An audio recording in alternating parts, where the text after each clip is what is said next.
अस्सलामु अलैकुम वरहमतुल्लाहि वबरकातुह।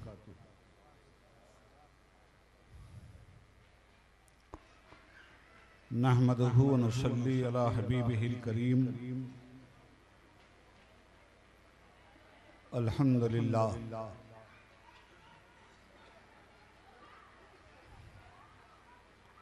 अल्हम्दुलिल्लाहि व कफ़ा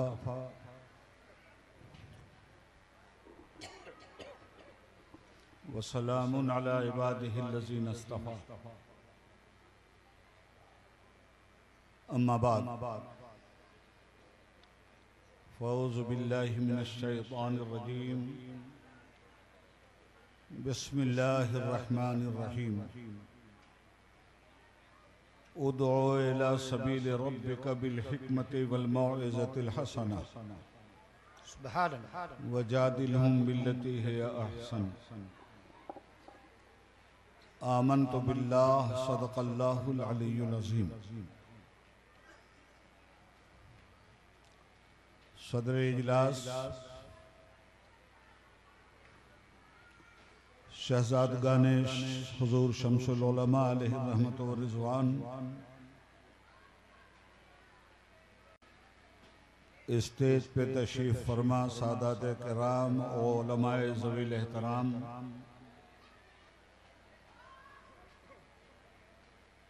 मोहतरम बुजुर्गों, शोर मचाते हुए बच्चों, अजीज नौजवानों,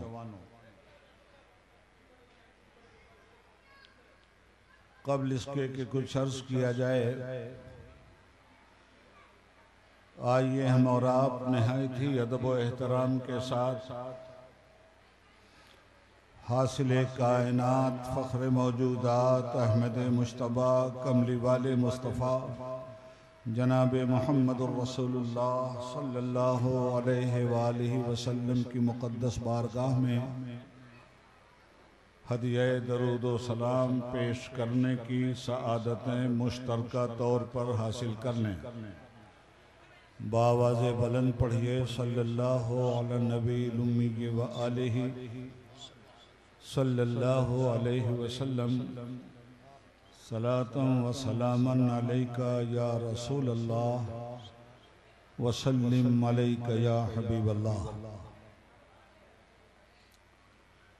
तमाम तारीफ़ और सारी खूबियाँ सज़ावार हैं अल्लाह रब्बुल औला के लिए, जिसने हमें कौनैन की सबसे बड़ी नेमत मोहम्मद मुस्तफ़ा दिया सल्लल्लाहु अलैहि वसल्लम, और दरूद व सलाम आकाए नेमत जनाब मुहम्मदुर रसूलुल्लाह सल्लल्लाहु अलैहि वसल्लम पर, जिनकी मोहतरम ज़ात ने इस दुनिया में तशरीफ़ लाकर कुफ्र और ज़लालत में खोए हुए इंसानों को अरशाशियाँ बैतुल नूर का मुसाफिर बनाने के लिए एक खुदा का पता दिया। बेशक बेशक सुभान अल्लाह। एक देखने वाले का कहा मान लिया है, बिन देखे तुझे हमने खुदा मान लिया। सुभान अल्लाह। मोहतरम सामीन,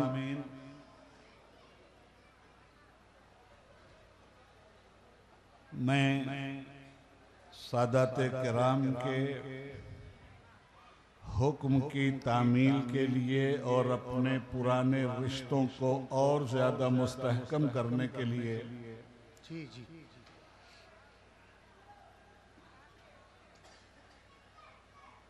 एक ख़तरनाक ऑपरेशन से गुजरने के बाद भी यहाँ हाजिर हुआ। अल्लाह। आप हजरात से सेहतयाबी की दरख्वास्त है। अल्लाह से दुआ कीजिए कि मेरे मौला मुझे फिर अहद रफ्ता की उम्र अता फरमाए आमीन। और मैं अपनी मिल्लत की खिदमत के लिए उसी तरह मैदान अमल में उतरता रहूं बेशक आमीन। जिस तरह साबिक़ा ज़िंदगी मेरी इस मैदान की शहसवार रही। जी जी जी आमीन। आज थोड़ी देर के लिए बहुत ही नर्म लबो लहजा में इन उलमाए किराम की मौजूदगी में कुछ ज़रूरी बातें आपसे अर्ज कर दूंगा। हज़रात मोहतरम,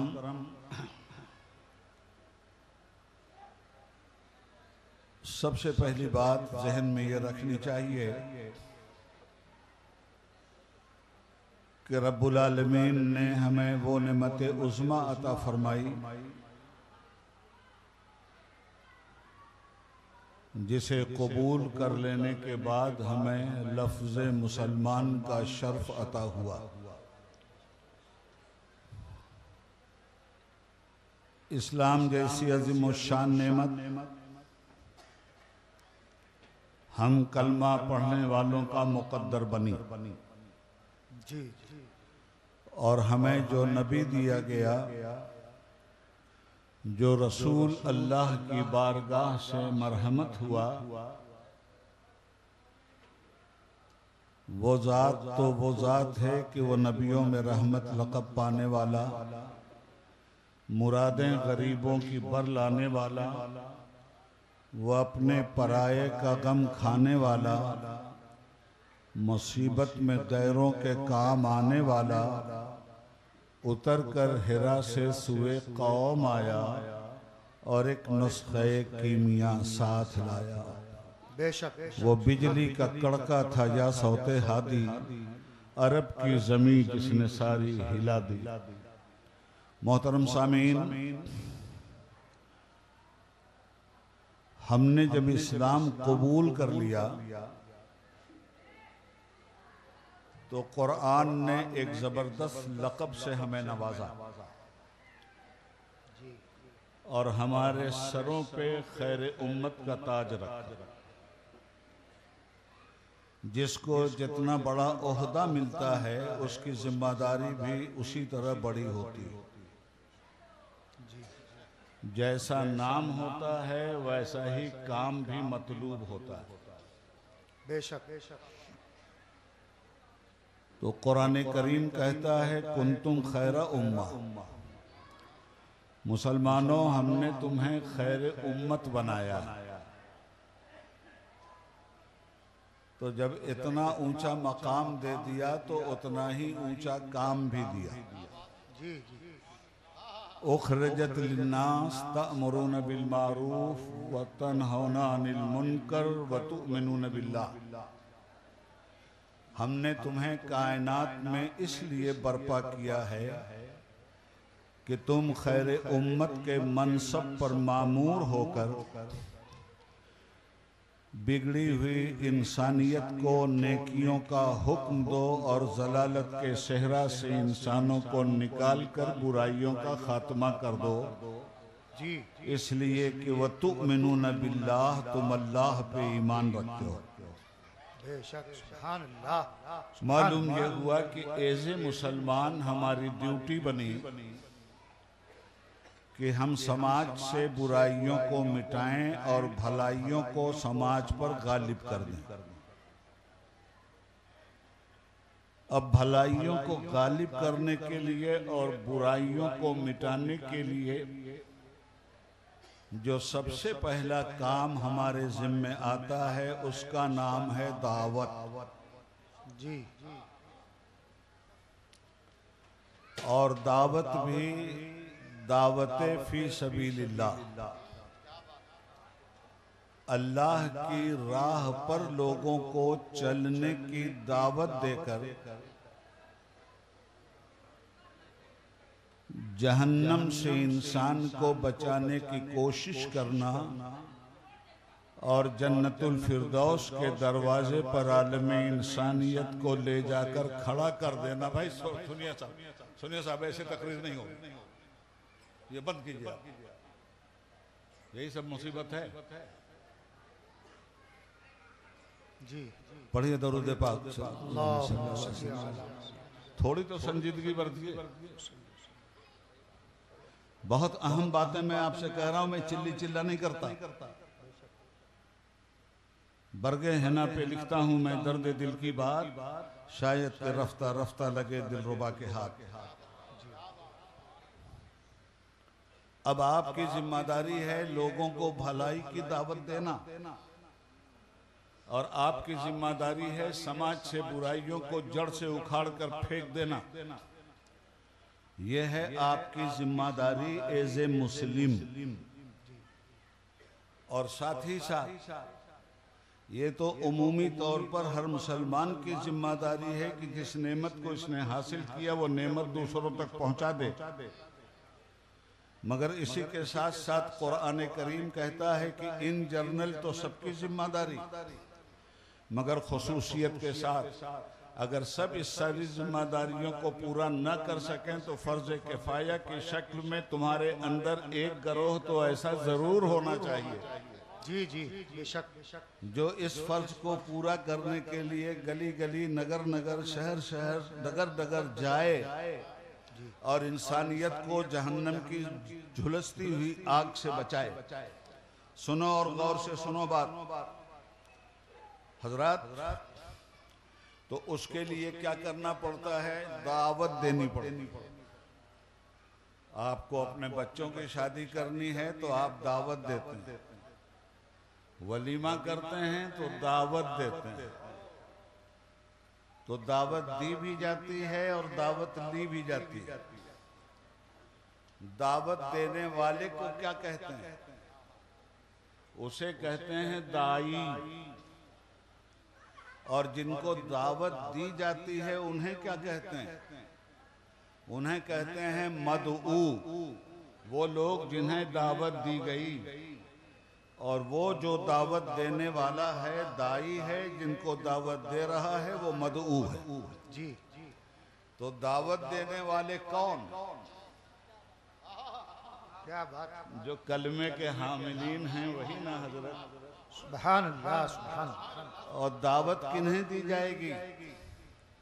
जो बदमजहब हैं दावत उन्हें दी जाएगी, जो मुर्तद हैं दावत उन्हें दी जाएगी, जो कुफ्फारो मुशरिकीन हैं दावत उन्हें दी जाएगी, जो बिदअत व ज़लालत का पैकर बने हुए हैं दावत उन्हें दी जाएगी, जो शराब के नशे में मखमूर हैं दावत उन्हें दी जाएगी, जो सूदी कारोबार करके जहन्नम की आग के मुस्तहक बन रहे हैं दावत उन्हें दी जाएगी, जो कलमा पढ़ के भी बेनमाजी हैं दावत उन्हें दी जाएगी, जो सच के अहद पूरा करने के बजाय झूठ के रस्सियां हैं दावत उन्हें दी जाएगी, जी जी। जो ईमानदारी बरतने के बजाय लोगों की मेड़ काटते हैं और बदउनवानी पैदा करते हैं दावत उन्हें दी जाएगी, और फिर दावत हिकमत के साथ दी जाएगी।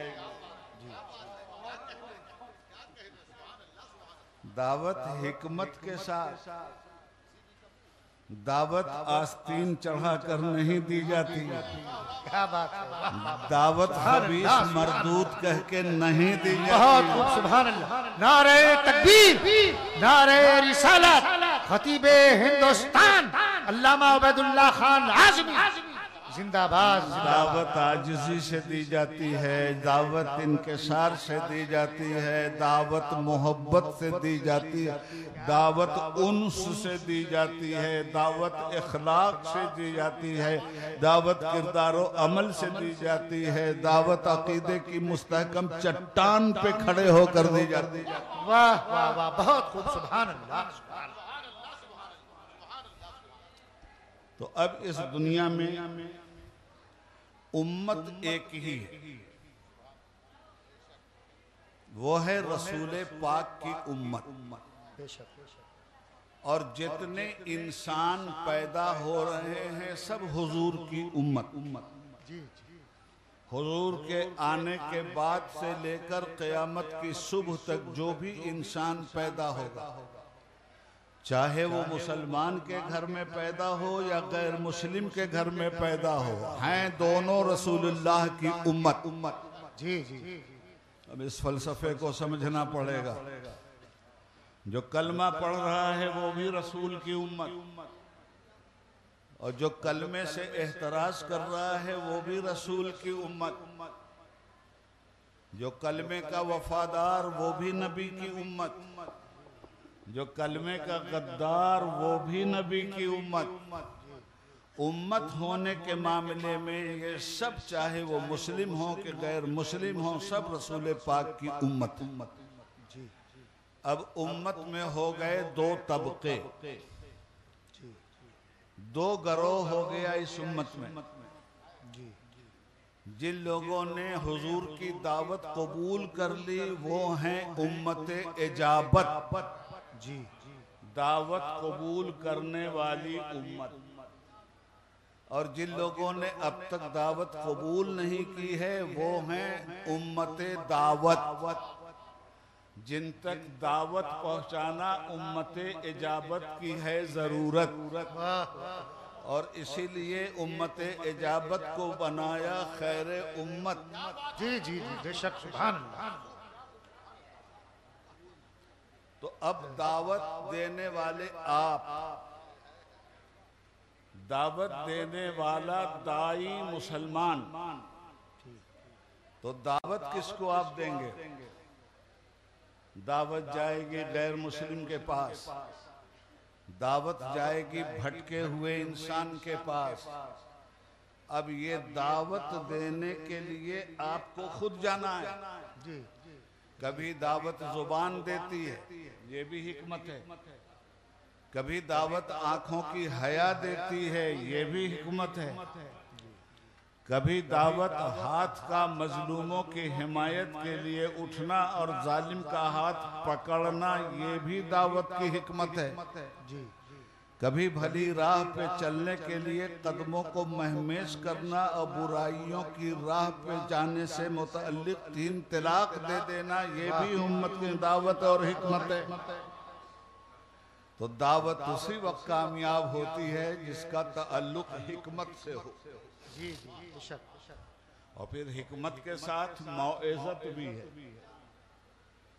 उदो इला सबील रब्बिका बिल हिकमत वल मौइज़ा। पहले दावत से पहले हिकमत सीखो। हम लोग दावत से पहले वाज सीखते हैं,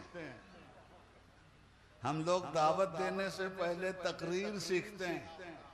तकरीर बाद में सीखो, हिकमत पहले सीखो। कुरान ने हिकमत की बात पहले की है, तकरीर की बात बाद में की है। बहुत खूब हक है, सुभान अल्लाह। और हिकमत का तकाजा ये है कि एक दाई की जिंदगी ऐसी हो कि जिसकी पुरकशिश जिंदगी को देखकर मदऊ खुद उसकी तरफ तलबे हिदायत के लिए मुतवज्जे हो जाए।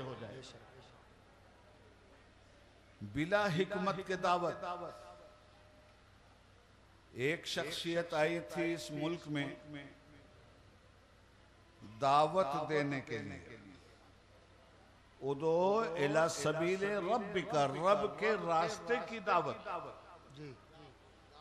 तो ऐसी बेचैनी उसके दिल में पैदा हुई और हिंदुस्तान के हालात पर उसने नजर डाली तो चिश्त जैसा मुकद्दस वतन छोड़कर अजमेर में फरोकश हो गए। सुभान अल्लाह, सुभान अल्लाह, सुभान अल्लाह। जब दर्द दिल ने अंगड़ाई लिया और आतिश नमरूद को बुझाने की तमन्ना पैदा हुई तो तख्त व ताज को ठोकर मारकर समनान से चला और किचौछा में फरोकश हो गया। सुभान अल्लाह। नारे तकबीर, नारे रिसालत, खतीबे हिंदुस्तान अल्लामा उबैदुल्लाह खान आज़मी साहब क़िबला। सुभान अल्लाह।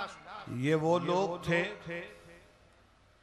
जो तकरीर नहीं करते थे, तहरीक करते थे। जी जी।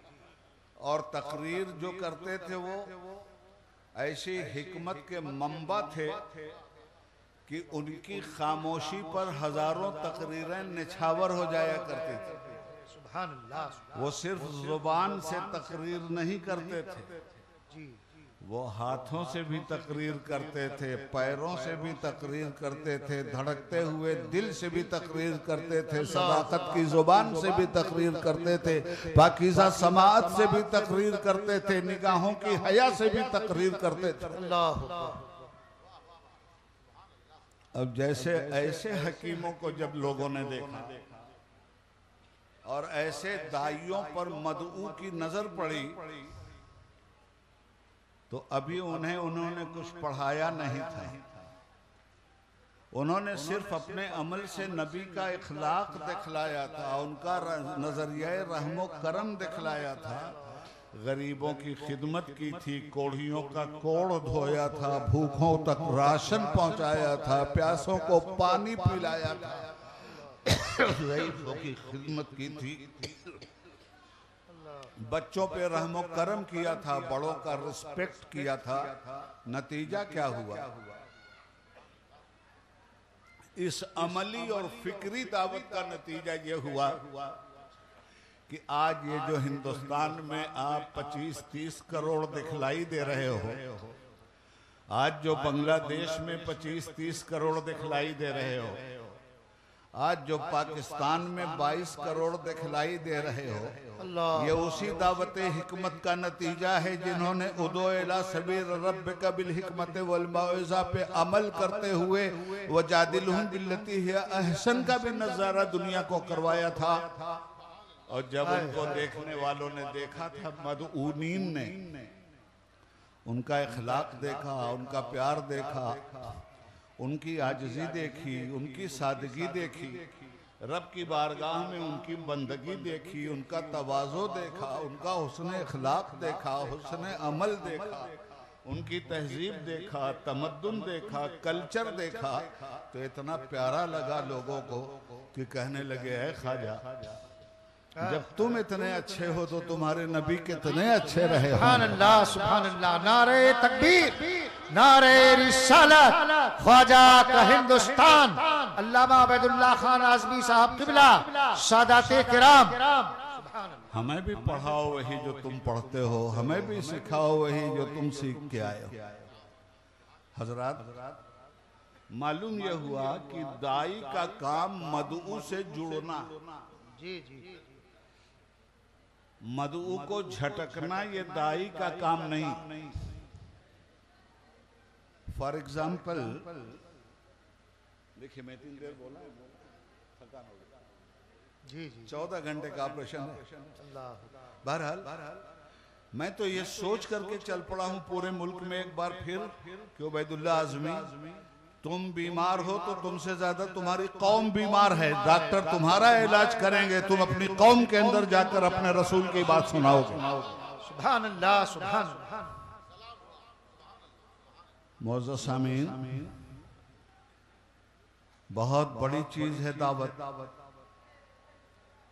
और हमारे माहौल में तकरीर ने जन्म ले लिया है, दावत व हिकमत रुखसत हो गई है, इल्ला माशाअल्लाह।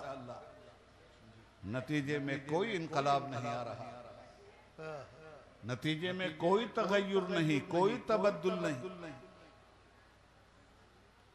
वो कान अब तक इस्लाम आशना नहीं हुए, वो पैदा ही नहीं हुए कान जो आपके कान में हैं।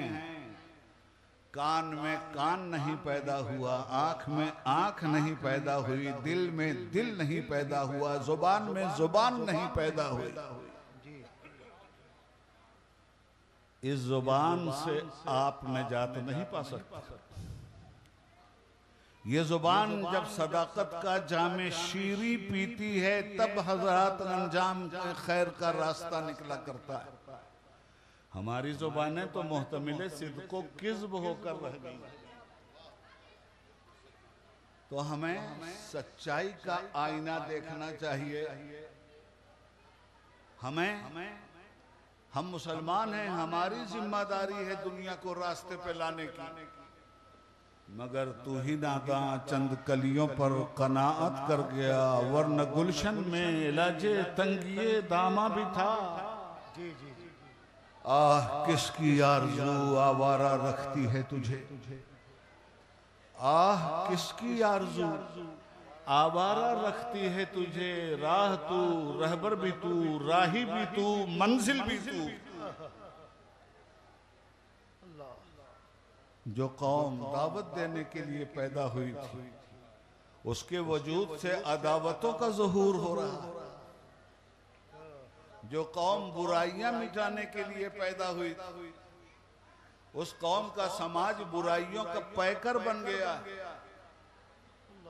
जिस कौम को कहा गया था कि शराब हराम है, इसे समाज से निकालो, वो शराब की खूगर बन गई।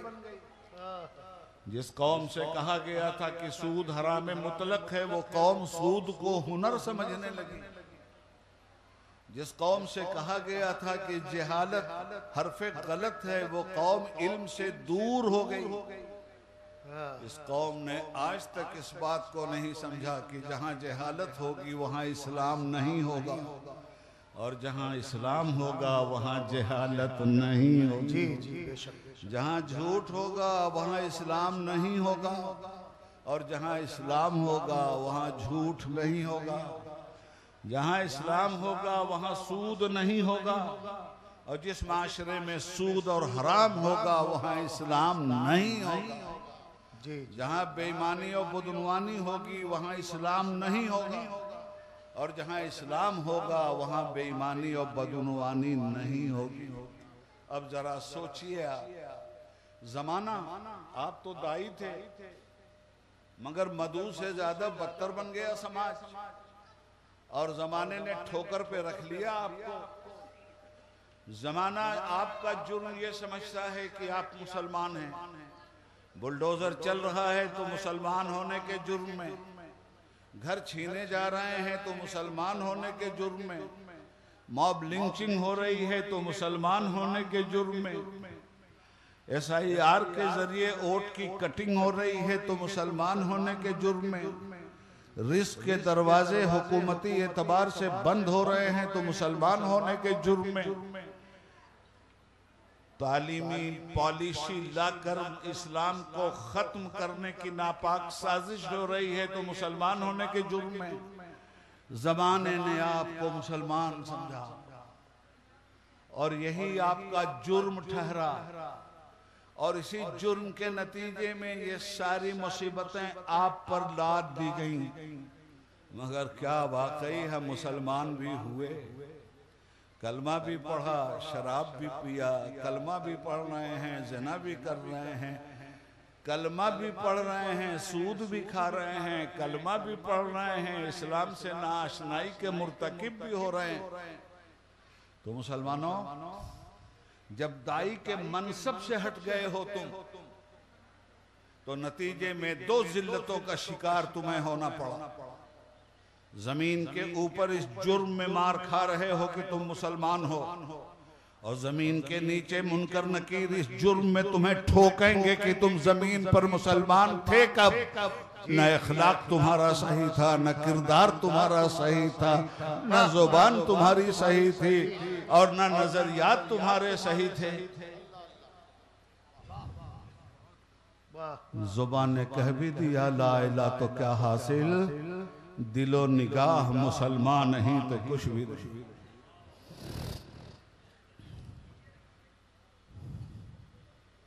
मेरे दोस्तों, तुम अपना मनसब भूल गए हो। जब तुम अपना मनसब भूल गए हो तो खुदा को क्या पड़ी हुई है कि तुम्हें फतह नुसरत दे दे।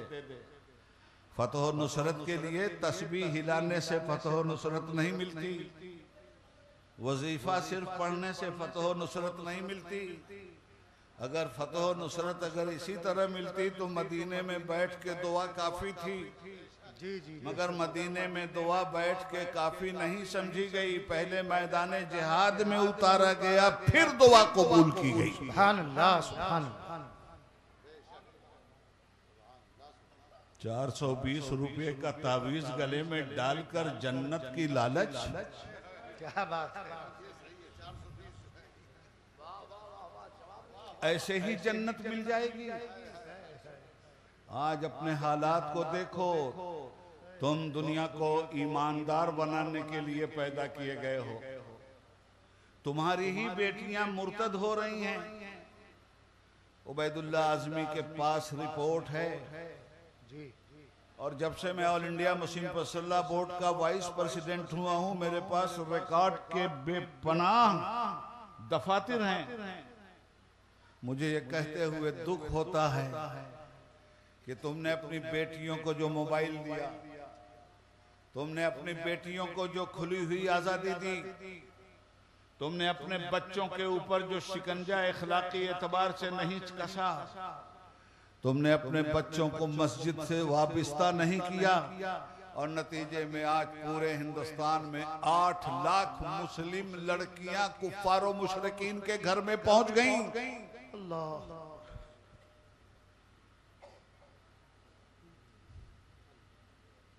हमारी हालत यह हो गई कि हम दाई थे, मधु की सफ में जाके खड़े हो गए, और दावत अगर दे भी रहे हैं तो दावत के शऊर से खाली होकर सिर्फ शोर मचाकर दावत दे रहे हैं, जिसमें शऊर का कोई हिस्सा नहीं।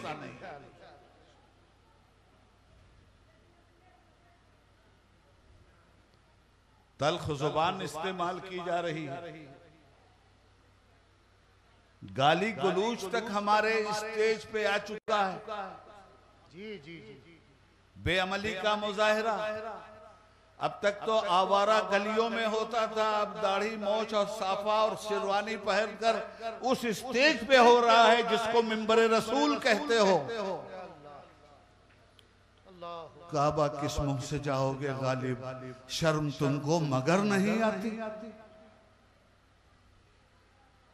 कौन दावत लेगा? आपका किरदार ही इस लायक नहीं है कि आपने तो दावत तो दूर की बात, दावत के नाम पर इस्लाम को धोखा दिया आपने, दावत के नाम पर अपने नबी की सुन्नतों का चिराग बुझाया आपने, सुन्नियत का नाम लेकर आपने बिदअतों के लिफाफे पेश किए दुनिया के सामने। कहता हूं सच के झूठ की आदत नहीं मुझे। दावत में कबूलियत और अदम कबूलियत दोनों शामिल होती, मगर तारीख कबूल न करने वाले के किरदार को भी महफूज रखती है और कबूल करने वालों के कैरेक्टर को भी महफूज रखती है। दावत किसको दी जाएगी? आप जिन लोगों को मदऊ समझते हैं, जो कलमा पढ़ने वाले हैं, उन्हें भी अगर आप मदऊ समझते हैं, मैं इशारों की जुबान बोल रहा हूं। जी जी जी। है कलमा पढ़ने वाला, मगर आपने कहा बद मजहब है, चलिए माना बद मजहब है, आपने कहा बद अकीदा है, माना बद अकीदा है, तो अब उसके साथ आपका सलूक क्या हो? जी उससे बातचीत कर लिया तो निकाह टूट गया आपका। आपका फतवा तो ये है। जी जी। भाई अगर वो मदऊ है आपका, दाई तो आप हो ना, तो दावत अदावत के जरिए देंगे आप।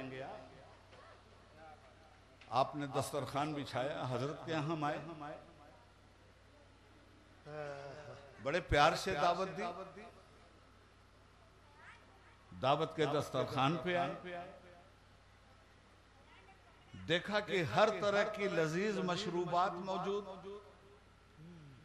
दुनिया जहान की बेहतरीन और सेहत बख्श ग़िज़ाएं मौजूद। अब बैठ गए खाना खाने, तो दाई ने कहा कि खाते क्यों नहीं हो, क्या तुम्हें जहर लग रहा है? ये आप बताइए जहर हो जाएगा कि नहीं? ईमानदारी से बोलिए, ये जहर होगा कि नहीं होगा? एक तेवर बिगाड़कर आपने अपनी दावत का इजहार कर दिया, सामने वाला आपके दस्तरखान पे लाहौल पढ़ के वापस चला जाएगा। जी जी।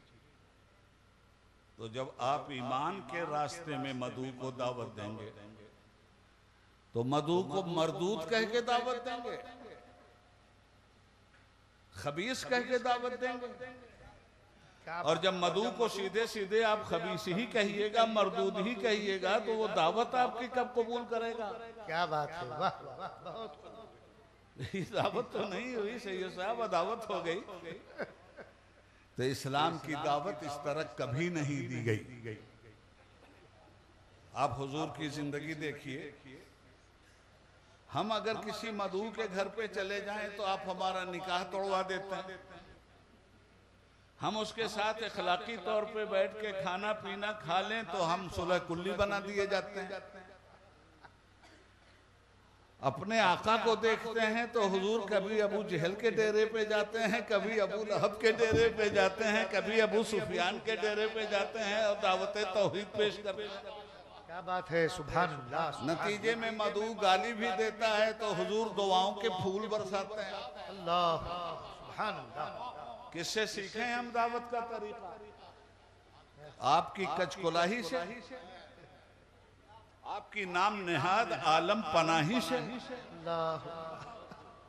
हवा यही जो रहेगी तो है नकीब बहार, कहाँ से आएंगी रानाइयां चमन के लिए। जी, गलत रवि से मनाजिल का बहुत बढ़ता है, मुसाफिरों रवि से कारवां बदल डालो। जी जी, स्टेज हमारे मजाक बन गए और आने वाले सुनने वाले जहनी अय्याशी का पैकर बन गए। गए थे जलसे में, बड़ा मजा आया। गालिब कब्र में सीना ठोक रहा होगा, इकबाल लाहौर में मातम कर रहे होंगे कि हमने तो लफ्ज़े मजा दिया था, ये कौम इसको मजा कब से बना चुकी। कहाँ खड़े हैं हम मेरे भाई? मैं आईना दिखा रहा हूं, सोचो क्या करना है और क्या करते हो। एक जुमा पूरी दुनिया को दावत देने वाला दिन। कभी शऊर के साथ जुमा में तकरीरें नहीं होती इल्ला माशाअल्लाह। जुमा के खुतबे में दावत का नजरिया नापैद हो चुका है।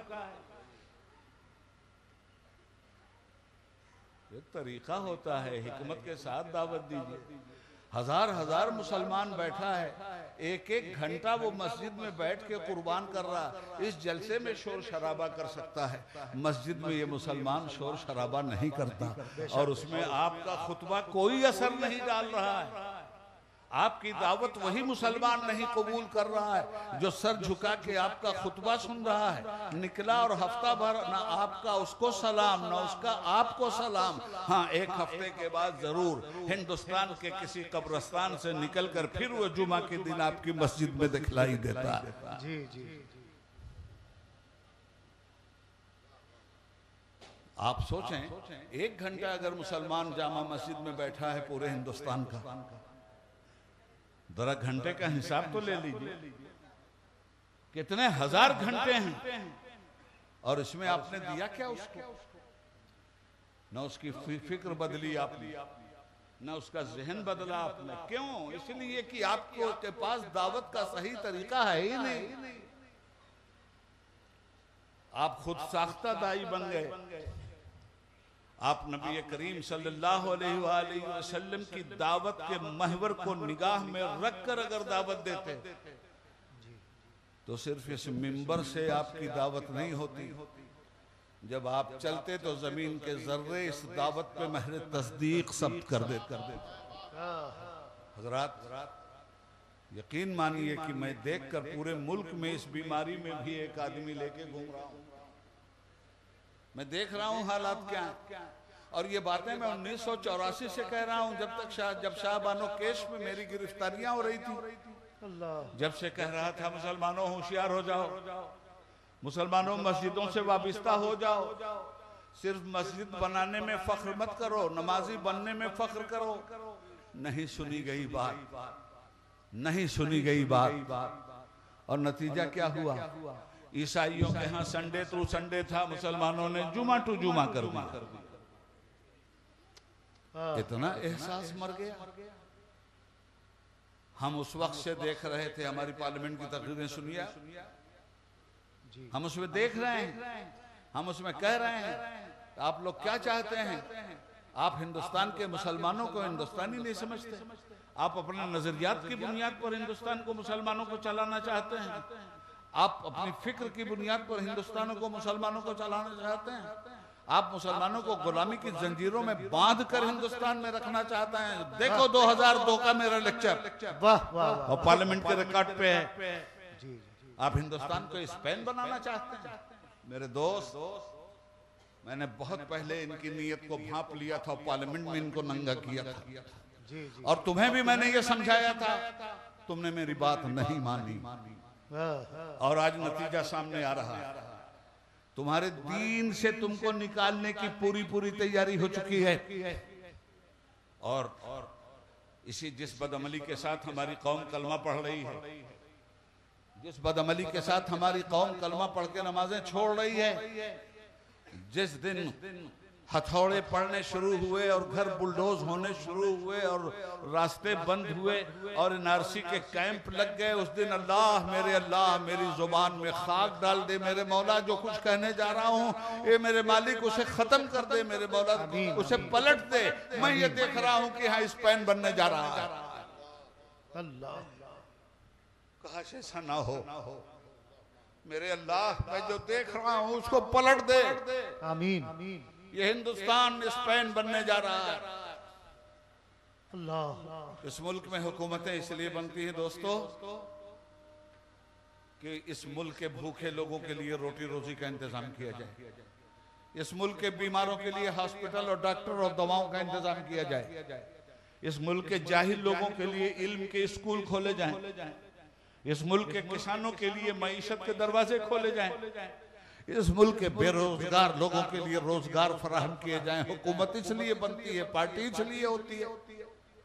और देख रहे हो कैसी हुकूमत है, न मईशत पे पार्लियामेंट में बहस, न तालीम पे पार्लियामेंट में बहस, न बेरोजगारी पे तालीम पार्लियामेंट में बहस, न मरने वालों पर तालीम बहस, न कोरोना की तबाही पर कोई बहस। हिंदुस्तान में रहना होगा तो बंदे मातरम कहना होगा। इसके लिए पार्लियामेंट बनी है। 10 घंटे का टाइम सिर्फ इस बंदे मातरम के लिए दिया गया। और मुझे अफसोस है कि पार्लियामेंट में हमारे पास कोई ऐसी जुबान नहीं कि वो साबित करती। हम ये कह के रुक जाते हैं कि हमारा मजहब इजाजत नहीं देता। मैं दूसरी बात कहना चाहता हूं, मेरे जमाने में भी ये मसला उठा था। मैं 18 साल का कंटिन्यू मेंबर पार्लियामेंट था और एक सूबे से नहीं 3 सूबे से था। 6 साल यूपी से नुमाइंदगी की मैंने, 6 साल बिहार से नुमाइंदगी की मैंने, 6 साल मध्य प्रदेश से नुमाइंदगी की मैंने। मेरे जमाने में भी ये मसला उठा।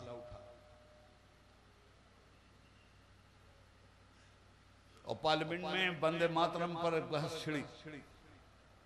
मैं अपने दौर की बात कर रहा हूं, पार्लियामेंट के रिकॉर्ड की बात कर रहा हूं।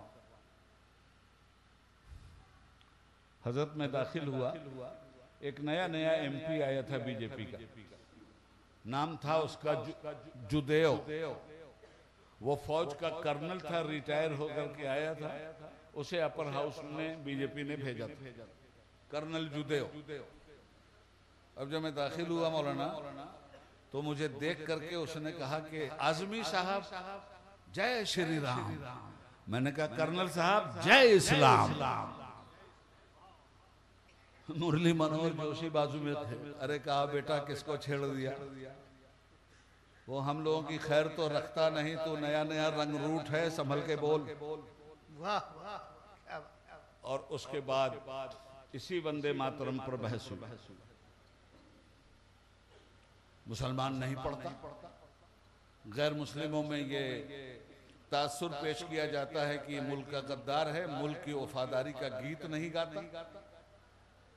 तो उनका मकसद तो पूरा हो रहा है। मेरा वक्त आया, मैंने कहा साहब मैं इस पर कुछ कहना चाहूंगा। चेयर ने इजाजत दे दी। मैंने कहा इस मेरे पूरे हाउस में सबसे ज्यादा संस्कृत और गैर मुस्लिम इबादत वाली नज़्मों को समझने वाली जो शख्सियत मौजूद है वो डॉक्टर मुरली मनोहर जोशी साहब की। इलाहाबाद यूनिवर्सिटी के प्रोफेसर, यकीनन असरी उलूम के पहाड़ हैं वो। डॉक्टर मुरली मनोहर जोशी इल्म से पहचाने जाते हैं, विद्या से पहचाने जाते हैं, बेपनाह इल्म का मालिक है ये इंसान। मैंने कहा डॉक्टर साहब से मैं कहना चाहूंगा कि इस झगड़े को आइए हम 2 मिनट में खत्म करते हैं। उधर से आवाज आने लगी कैसे खत्म होगा, ये हिंदुस्तान में रहना होगा तो वंदे मातरम कहना होगा। हम भी मुस्कुराते रहे। हमने कहा नारा खत्म हो गया, कुछ बोले जी? हाँ बोलिए, क्या बोलेंगे आप? तो हमने कहा कि हम ये नहीं कहते कि हमारा मजहब ये पढ़ने से मना करता है। हम सबसे पहले ये कहते हैं कि हिंदुस्तान का संविधान मुसलमानों को वंदे मातरम पढ़ने से मना करता है। बहुत अच्छा, बहुत बहुत। अब तो कान खड़े हो गए। यकीनन जमीन की इबादत, चांद सूरज की इबादत मुसलमान तो कभी नहीं कर सकता। अरे हम उस पैगंबर की इबादत नहीं करते जिसने इबादत का सलीका हमें सिखाया, और किसकी इबादत करेंगे हम? सुभान अल्लाह, सुभान अल्लाह। मैंने कहा कि डॉक्टर साहब वंदे मातरम का मतलब आप हमें समझा दीजिए। अगर इसका ये मतलब है कि ए जमीन हम तेरा रिस्पेक्ट करते हैं, ए मादरे वतन हम तुझ पर अपनी जान निछावर करते हैं, ए हमारी जमीन हम तुझे इज्जत देते हैं, तुझे सलूट करते हैं। अगर वंदे मातरम का ये मतलब है तो हम 1 करोड़ बार रोज वंदे मातरम पढ़ेंगे। और अगर इसका ये मतलब है कि ए जमीन हम तेरी पूजा करते हैं, तो जिस संविधान का शपथ ग्रहण करके हम इस पार्लियामेंट में वादा किए हुए हैं कि इस संविधान की इज्जत हम रखेंगे, बाबा साहब भीमराव अंबेडकर के उसी संविधान ने हमें मना किया है कि खबरदार कभी मत पढ़ना, इसलिए कि तुम्हारे मजहब की गारंटी हिंदुस्तान का संविधान देता है। आर्टिकल 25 से लेकर 29 तक हिंदुस्तान का संविधान ये कहता है कि किसी के धर्म कर्म में किसी तरह का कोई इंटरफेयर नहीं किया जा सकता, और ये मुसलमानों का उसी तरह राइट है जिस तरह दूसरों का राइट है। सुभान अल्लाह, सुभान अल्लाह। मेरे दोस्तों, यकीन मानो वो बहस हवा में उड़ गई। उनका साफ कीजिए कि आप हमसे शिर्क करवाना चाहते हैं, हमको काफिर बनाना चाहते हैं, हमको अपने नबी का गद्दार बनाना चाहते हैं, पार्लियामेंट में कानून लाकर हमें अपने खुदा का गद्दार बनाना चाहते हैं। सुनिए और साफ सुनिए, मुसलमान गुनहगार हो सकता है, अपने नबी का गद्दार नहीं हो सकता। ये बातें मैं आपसे इसलिए कह रहा हूं कि आज फिर वो हालात पैदा कर दिए गए। आपने दावत का सही तरीका इस्तेमाल नहीं किया। आपके पास बहुत जबरदस्त मौका था इस हिंदुस्तान में दावत को हिकमत के साथ इस्तेमाल करने का, और अगर आपने इस्तेमाल किया होता तो आज ये बुरे दिन देखने को नहीं मिलते। आप तो उलझ गए दुनिया भर की चीजों में, इनके साथ बैठ नहीं सकते, इनके साथ खा नहीं सकते, इनके साथ चल नहीं सकते। आपका मजहब तो ये बन गया।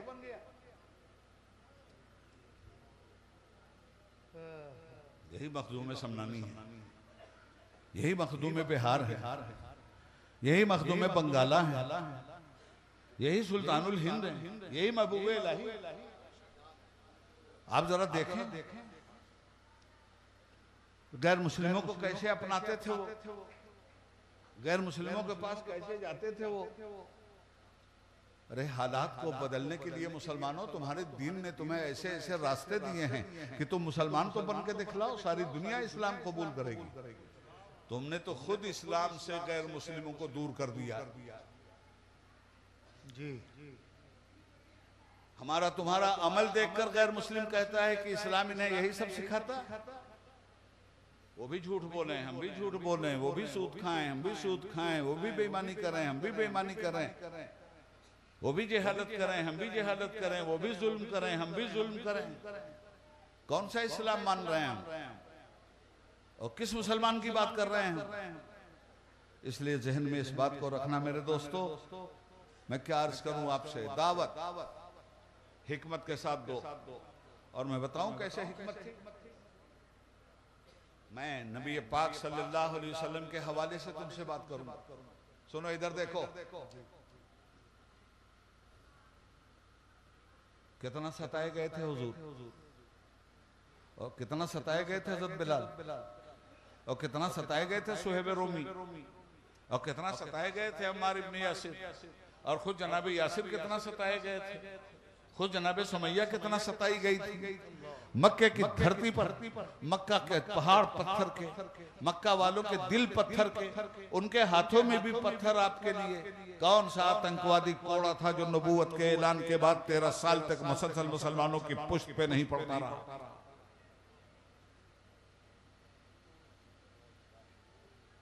कोई जवाब दिया पैगंबर ने?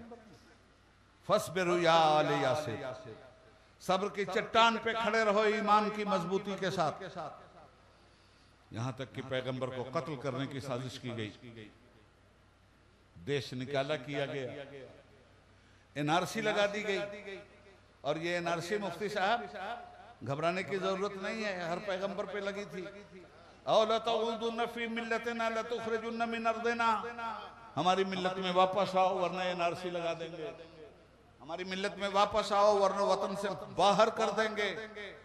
हजरत इब्राहिम के साथ भी यही हुआ, हजरत लूत के साथ भी यही हुआ, हजरत नूह के साथ भी यही हुआ, खुद हमारे आका के साथ।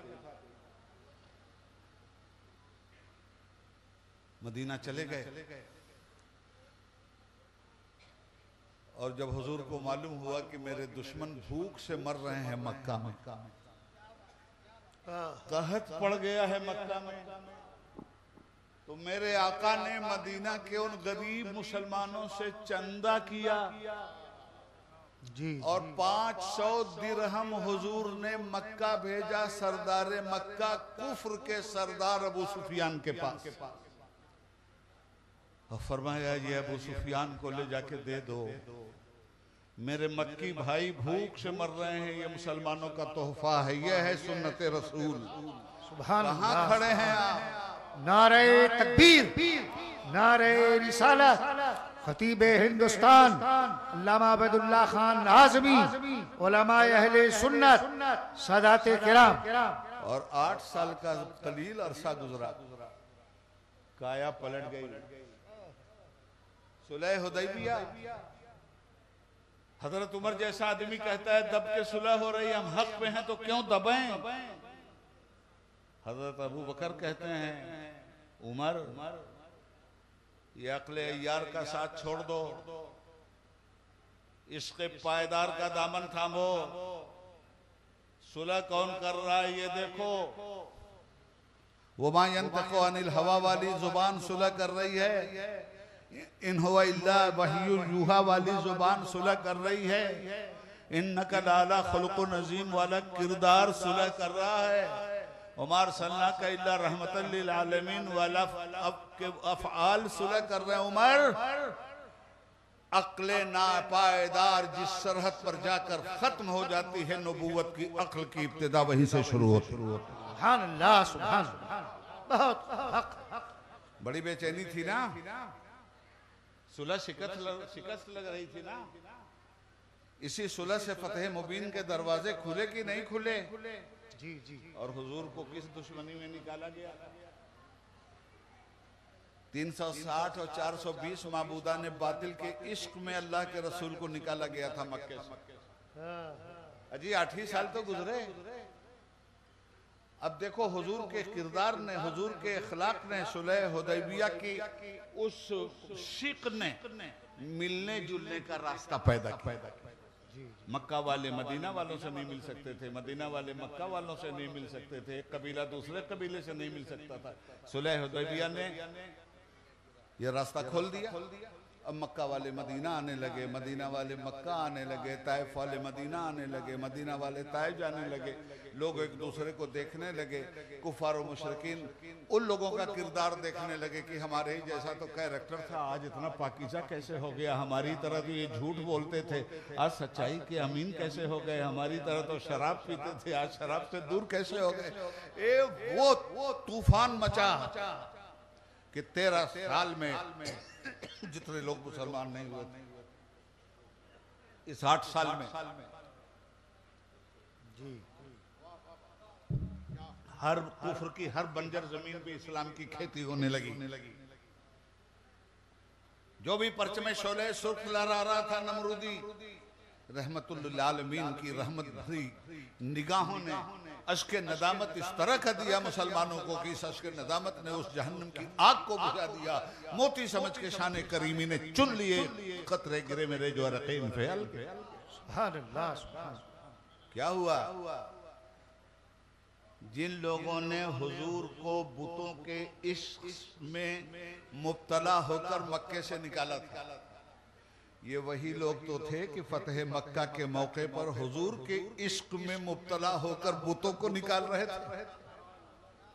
कैसा पलटा, कैसे पलटा? ये हिकमत थी। ताइफ में पत्थर खाया, दुआओं से नवाजा, जंग की जगह अमन को कायम किया, जुल्म की जगह अदल को कायम किया। कुरान जगह जगह कहता है अगर तुम पे जुल्म हुआ है माफ कर दो तो बेहतर, नहीं माफ कर सकते हो तो उतना ही बदला लो जितना जुल्म हुआ। अगर 1 इंच आगे बढ़े तो तुम जालिम। आप सोचिए जिस कौम के पास कुरान था उसका ये हाल है। जिस कौम के पास उसके पैगंबर की रहमत भरी सीरत है उस कौम का ये हाल है। आज दुनिया आपसे नफरत कर रही है। हिंदुस्तान में कितनी हुकूमत की थी आपने जनाब? आपके मुकाबले में स्पेन में मुसलमानों ने ज्यादा हुकूमत। यहां तो एक चीज लेके बैठ गए, यहां तो फलां बुजुर्ग हैं, यहां क्या होगा? यहां तो फलां बुजुर्ग हैं, यहां क्या हो सकता है? हिंदुस्तान में तो फलां बुजुर्ग हैं, यहाँ क्या हो सकता है? सुनो यहाँ क्या नहीं हो सकता। जितने बुजुर्ग हिंदुस्तान में हैं ना, इन बुजुर्गों के बुजुर्ग उज्बेकिस्तान में हैं, इन बुजुर्गों के बुजुर्ग बुखारा में हैं, इन बुजुर्गों के बुजुर्ग साहबे हिदाया उधर ही हैं, इन बुजुर्गों के बुजुर्ग सबके सब वही हैं जिनका नसाबे तालीम तुम यहाँ पढ़ रहे हो। इन बुजुर्गों के बुखारी भी वही हैं, इन बुजुर्गों के नसाई भी वही हैं, इन बुजुर्गों के तिरमिजी भी वही हैं, इन बुजुर्गों के अबू दाऊद भी वही हैं, इन बुजुर्गों के इब्ने जामा भी वही हैं। और क्या हुआ? कम्युनिज्म का इनकलाब आया, उड़ा के रख दिए गए आप। मज़ारों पे भी ताला लगा, मस्जिदों पे भी ताला लगा। एक औरत हिजाब पहन के निकली अपनी बच्चियों के साथ, सामने आग का अलाव उसी रशिया में रोशन था और कहा गया निकाब उतार दो अगर जिंदगी चाहती हो तो, और अगर निकाब नहीं उतारोगी इसी जहन्नम में जला देंगे। उस औरत ने निकाब उतारने से इनकार किया और उसे पकड़ करके जलती हुई आग में जलाकर राख कर दिया गया। बेटियों से कहा गया निकाब उतारो, उन्होंने अपनी जिंदगी बचाने के लिए निकाब उतारा। उनके बाप का बयान मैंने पढ़ा है, वो कहते हैं निकाब तो मेरी बच्चियों ने उतार दिया, मगर घर में आने के बाद फिर मेरी बच्चियों की लाश घर में से निकली, मेरी बच्चियां घर से बाहर नहीं निकली। अल्लाह।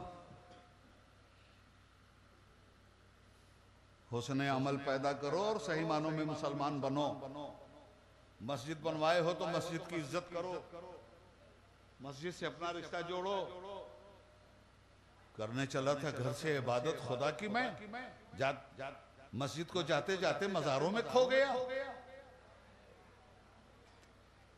हर मज़ार पे धक्का मुक्की, और वही बुजुर्गों ने मस्जिद बनाया था। मस्जिद मरसिया खां है कि नमाजी न रहे, यानी वो साहबे और साफे जाजी न रहे, नमाज नहीं पढ़ रहे हो, फरिश्तों की भी तुम पे लानत और साहबे मज़ार की भी तुम पे लानत जिनके उर्स में गए हुए। जी जी जी।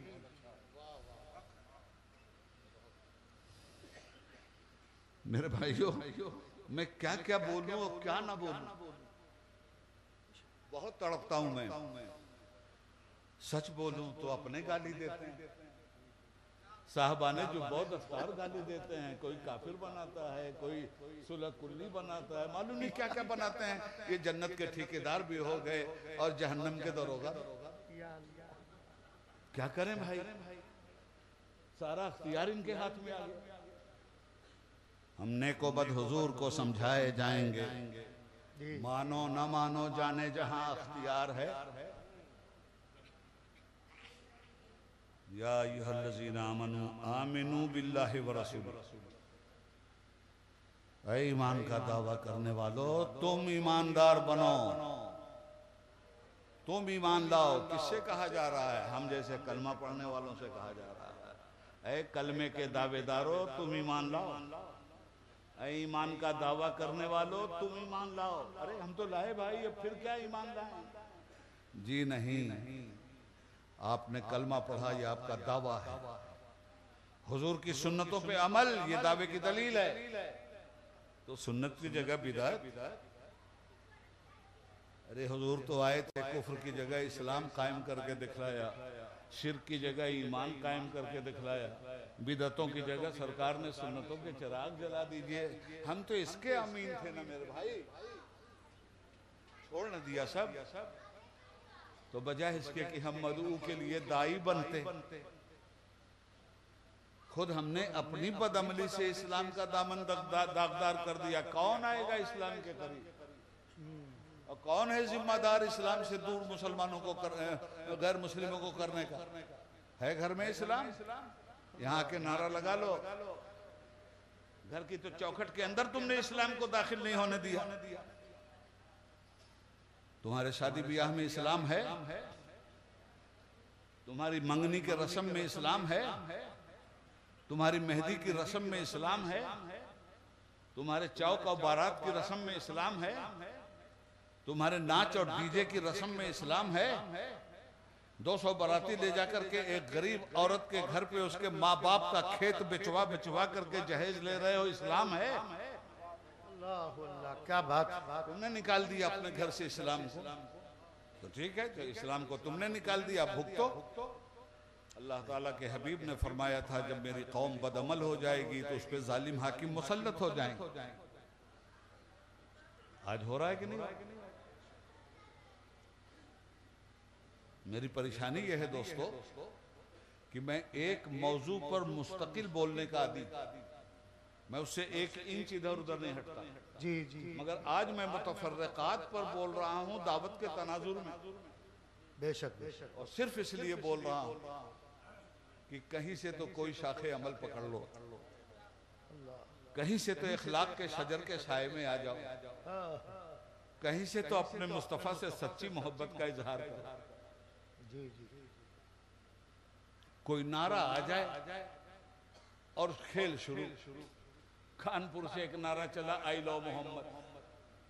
क्या हशर हुआ? बेअमल आई लव मोहम्मद। पोस्टर बनाया आई लव मोहम्मद, वो पोस्टर जमीन पे नीचे गिर रहा है। बच्चों के हाथ में पोस्टर दे दिया आई लव मोहम्मद का, और पैरों के नीचे माज़अल्लाह रब्बिल आलमीन वो आ रहा है, पुलिस दौड़ा रही है। आई लव मोहम्मद जुबान का दावा सिर्फ नहीं चाहता, आई लव मोहम्मद आंखों की हया का दावा चाहता है, जुबान की सदाकत का दावा। सच बोलो, आई लव मोहम्मद है।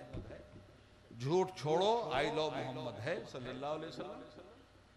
उनकी सुन्नत पे अमल करो, आई लव मोहम्मद है। काफिरों जैसा अमल करो और जुबान से कहो आई लव मोहम्मद। क्यों मजाक उड़ा रहे हो? मुझे गांधी जी का एक कौल याद आता है। एक वक्त था कि जम के मुसलमान नारे लगा रहे।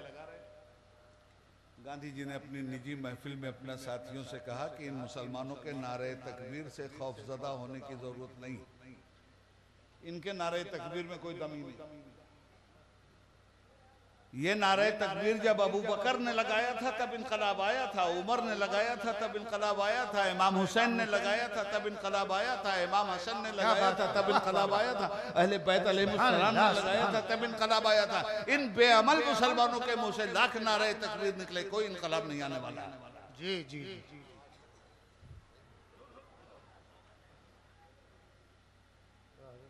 तबाही सर पे खड़ी है दोस्त, और मैं डरवा नहीं रहा हूं आपको, बुज़दिल भी नहीं बना रहा हूं, बेदार कर रहा हूं। संभल जाओ, अभी भी वक्त है। 100% गैर मुस्लिम अभी तशद्दुद का शिकार नहीं है। अभी कुल 30% लोगों को तुम्हें तबाह करने के लिए कन्वर्ट किया गया है। अभी भी 70% इस मुल्क का गैर मुस्लिम सेकुलर है। आज भी वो तुम्हारे दर्द के साथ अपनी जिंदगी गुजार रहा है, मगर तुमने उससे दोस्ती कब की? तुम अपने गांव के गैर मुस्लिमों से दोस्ती करो, तुम अपने मोहल्ले के गैर मुस्लिमों से दोस्ती, और एक तरफा करो। तुम्हें मालूम है कि कोई गाली दे रहा है, तुम उसे गाली मत दो, जब मिले तब मोहब्बत से बोलो। एक गैर मुस्लिम बहन अगर गर्भवती है, प्रेग्नेंट है और नल पे पानी भर रही है, अगर उधर से गुजर रहे और कार से गुजर रहे, रोको कार अपनी, क्या जाके कहो बहन ये पानी मुझे भर लेने दे, बहुत, और बाल्टी उठा के उसके घर तक पहुंचा दो। खुदा की कसम इनकलाब आ जाएगा। सुभान अल्लाह, तुम भूल गए अपने पैगंबर को, तुम भूल गए कुरान की नसीहत को। एक तरफा प्यार करो, ये मत देखो कि तुमको कौन क्या कह रहा है, तुम ये देखो कि तुम्हारे मुस्तफा इंसानियत की खिदमत के लिए तुमसे क्या कह रहे हैं। पहले इंसानियत की दावत दे दो, मजहब की दावत का रास्ता खुद खुल जाएगा। और मजहब की बुनियाद पे अगर जंग करोगे तो दूसरा भी मजहब की बुनियाद पे तुमसे जंग करेगा। पहले इंसानियत की राहों को हमवार करो। मेरे आका ने फरमाया, मल्लम यरहम सगीरना वलम युक़िर कबीरना फलैसा मिन्ना। जो छोटों पे रहम नहीं करता वो हमारा नहीं है, जो बड़ों की इज्जत नहीं करता वो हमारा नहीं है। मैंने पार्लियामेंट में मौलाना कहा था डॉक्टर अफजल साहब कि अगर हमारी पार्लियामेंट इसे कानून का दर्जा दे दे इस हदीस को, हिंदुस्तान से जुल्म का खात्मा हो जाएगा। हुजूर ने फरमाया, जो छोटों से मोहब्बत नहीं करता वो हमारा नहीं, जो बड़ों का रिस्पेक्ट नहीं करता वो हमारा नहीं। ये पार्लियामेंट की तकरीर है इस हदीस में। मैंने कहा हर आदमी या तो किसी से छोटा होगा या बड़ा होगा। नबी पाक ने ड्यूटी दे दी कि हर बड़ा छोटे से प्यार करे और हर छोटा बड़े का रिस्पेक्ट करे। अगर हम ये करने लगे तो बताओ हिंदू मुस्लिम फसाद कहाँ होगा? अगर हम ये करने लगे तो इंसानों का इंसानों से टकराव कहाँ होगा? हम उन्हें भूल गए जो अपने मिलाद पे हमको याद कर रहे थे। हम उन्हें भूल गए जो ताइफ में हमारे लिए रो रहे थे। जी जी, हम उन्हें भूल गए जो आज कब्र मुबारक में भी हमारी बदअमालियों पे अल्लाह से हमारे लिए माफी मांगते हैं। हम भूल गए उनके, सिर्फ उन्हीं को याद कर लिया होता अल्लाह, और उन्हीं के तरीके को अपनी जिंदगी का जामा बना लिया होता। कसम खुदा की तुम्हें कोई नहीं मिला सकता।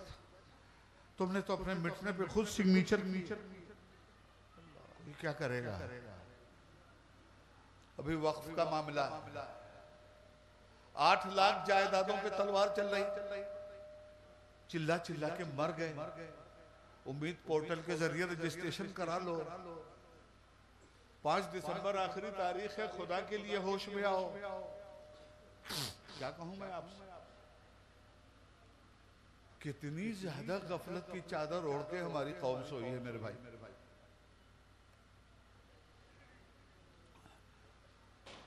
हमारे वफ्द को किरण रिजिजू के पास जाना पड़ा।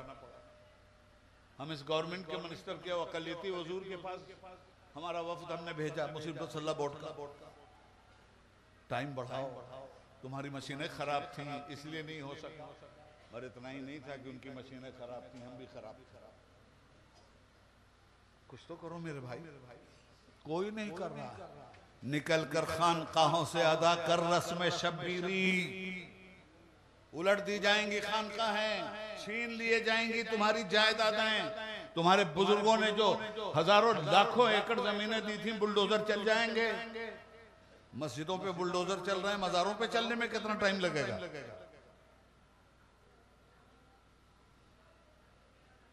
ये सब सिर्फ इसलिए हो रहा है कि हमारी बदअमली ने इस्लाम पे बुलडोजर चला दिया। उन्होंने एक बार बाबरी मस्जिद तोड़ी थी। हम 5 वक्त की नमाजें न पढ़कर रोजाना मस्जिद तोड़ रहे हैं। एहसास है हमें? जो कौम दावत देने के लिए पैदा हुई उस कौम ने दावत के मफहूम को खो दिया। काश जिन लोगों के पास कुछ दीनी शऊर है, जिन लोगों को आलिम दीन होने का गर्रा नहीं है, खादिम दीन होने पे फख्र है, वही काम कर सकते हैं। बेशक बेशक। बहुत सख्त जरूरत है काम की दोस्त। मस्जिद के एक एक इमाम की जिम्मेदारी है कि महल्ले को संभाले, महल्ले के मुतवल्लियों की जिम्मेदारी है कि महल्ले को संभालें। हमारा नारा है एक महल्ले में 200 घर हैं अगर आप, तो मस्जिद की जिम्मेदारी आपकी है। मस्जिद आपकी जिम्मेदार, आप मस्जिद के जिम्मेदार। वक्त कम है, हाँ वक्त तो हमेशा कम रहा है, आज कौन सी नई बात, वक्त ही तो कम है। आखिरी बात 11 बजे वक्त ही तो कम है मौलाना, और इस कम वक्त की भी कदर कर लिया जाए तो गनीमत है। आज ले उनकी पनाह, आज मदद मांग उनसे, कल न मानेंगे क़यामत में अगर मान गया। उन्हें माना उन्हें जाना, न रखा गैर से काम, लिल्लाहिल हम्द में दुनिया से मुसलमान गया। आखिरी बात, 200 घर है आपका, एक मस्जिद, एक मोहल्ला सुधार कमेटी बनाइए, हम ये प्रोग्राम भेजेंगे आप राब्ता तो कीजिए, हम अपने ऑफिस का पता भी देंगे आपको, आप फोन तो करें, आप अमल तो करें। है हमारे पास प्रोग्राम, एक मोहल्ले के 200 घर, 200 घर के लोगों का रजिस्टर बनाना कोई बड़ी बात नहीं है। उन 200 घरों में 5-25 आदमी अच्छे निकल आएंगे। मेहनत करनी पड़ेगी आपको, आप परसेंटेज निकाल लो कि 200 घरों में कितने जाहिल हैं, 200 घरों में कितने स्कूल नहीं जा रहे हैं, 200 घरों में कितने सूदखार हैं, 200 घरों में कितने शराबी हैं, 200 घरों में कितने सुन्नते रसूल के गद्दार हैं, 200 घरों में कितने फसादी हैं। एक महल्ले का रिजल्ट निकालना कोई बड़ी बात नहीं। साल भर मेहनत करो महल्ले पर, महल्ले का पैसा महल्ले से बाहर मत जाने दो। सबसे पहले महल्ले के गरीबों पे खर्च करो, सबसे पहले महल्ले के यतीमों पे खर्च करो, सबसे पहले उन बच्चों पे इस पैसे को, ज़कात के पैसे की बात कर रहा हूँ और जिम्मेदार स्टेज से बात कर रहा हूँ। बेशक बेशक, उन बच्चों पे खर्च करो, उन बच्चों को पढ़ाओ लिखाओ, हुनरमंद बनाओ। घरों में 200 घरों में बेवा भी होंगी, 200 घरों में मुतल्लका भी होंगे, 200 घरों में दर्जनों घरों में चूल्हे भी नहीं जल रहे होंगे। उन औरतों को ट्रेनिंग दिलाओ, रॉ मटेरियल अब बाहर से आता है और घर में बैठ के लोग काम करते हैं, 1000 रुपये पर डे कमाते हैं। क्या बात, करो ये काम, और हम ये कर रहे हैं आपकी दुआ से। चूंकि बहुत बड़ा, एक इलाके से दूसरे इलाके में बात जाते हैं। हजरत तमिलनाडु में इस वक्त जोर शोर से काम कर रहे हैं, और अल्लाह का करम में मस्जिदें अदालत बन रही। कोई केस थाने में नहीं जाता, मस्जिद में आता। एक पंच बना हुआ है, शरीयत के मुताबिक फैसले होते हैं। एक केस भी थाना और एक केस भी अदालत में नहीं जाता। यहाँ तो आलम यह है कि शाहबानो केस में मुस्लिम पर सल्लाह को बचाने के लिए तन मन धन कुर्बान कर दिए गए। गिरफ्तारियों पे गिरफ्तारी हमारी होती रही। एक शहर से दूसरे शहर निकाल के बाहर हम किए जाते रहे। बॉम्बे से 2-2 बार तड़ीपार हम कर दिए गए, मगर सुप्रीम कोर्ट की फुल बेंच का फैसला पार्लियामेंट से रद्द करवा के छोड़ा। और रद्द हुआ, नया बिल आया, नया कानून बना, शरीयत एप्लीकेशन एक्ट 1937 फिर से बहाल हुआ। तो करने की बात है ना, करो ना भाई। आज क्या है, 125 सीआरपीसी के खिलाफ हम लड़े थे शरीयत की बहाली के लिए। आज मुसलमान औरतें तलाक के बाद उसी 125 आरपीसी के साथ जा रही हैं जिसके खिलाफ इतनी बड़ी जंग की गई थी। बेदार कीजिए। और मैं अपने उलमा से हाथ जोड़ के कहता हूँ, मेरे भाई बुरा लगे तो माफ कर देना, मगर मेरी एक अच्छी बात मान लेना। अपने अपने महल्लों में, अपने अपने मदरसों में, अपनी अपनी मस्जिदों में खुदा के लिए दीन को जिंदा करो, दीन पढ़ाओ। बेशक बेशक। बहरहाल कहने को बहुत कुछ था, अगर कहने पे आते, अपनी तो ये आदत है कि हम कुछ नहीं कहते। परवरदिगार तेरी बारगाह में दुआ है मालिक, जितनी बातें मैंने की हैं तेरे बंदों से, इनमें मेरी जुबान से जो हक निकला है वो तेरी तरफ से, जो गलतियां हुई हैं वो मेरी कम इल्मी का नतीजा है। और उन्हीं गलतियों और उन्हीं गुनाहों की माफ़ी के लिए कुर्सी छोड़ने से पहले रोज़ की तरह आज भी उबैदुल्लाह आज़मी तेरे बंदों को गवाह बनाकर तेरी बारगाह में खुली हुई तौबा हर कुफ्र से करता है, हर शिर्क से, हर बिदत से, हर खुराफात से, हर सगीरा से, हर कबीरा से। मेरे मालिक इन शराह सदर अता फरमा दे, इस कौम को हिदायत अता फरमा दे, हमें भी हिदायत अता फरमा। व आखिर दावाना अनिल हम्दुलिल्लाहि रब्बिल आलमीन। सुभान अल्लाह।